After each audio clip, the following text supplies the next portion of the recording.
Let's talk about backup offers. First, what is a backup offer? Sometimes a house goes under contract within a couple days or weeks, but there's another buyer or multiple buyers that still want to purchase the home. That is where a backup offer comes in. Even though a contract is in place, a prospective buyer can still write an offer known as a backup offer, in which they acknowledge that they are aware you have a contract in place, but they're still interested, and that their offer will go into first position if the initial contract falls through. As a seller, you can decide whether or not to accept a backup offer. A backup offer can be helpful for both buyers and sellers as we go through the process in multiple ways. Number one, a backup offer provides more assurance that if your original contract falls through for any reason, you have a buyer who is immediately ready to move forward.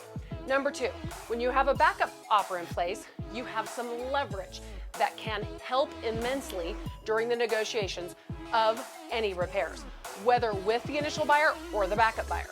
When considering asking a seller to complete repairs, a buyer who is under contract but is aware there is a backup offer in play may be less likely to ask for extensive repairs to be completed by the seller or at the seller's expense, because the seller is in a better position to simply move on to the backup offer and can state up front that they're aware of but won't perform XYZ repairs.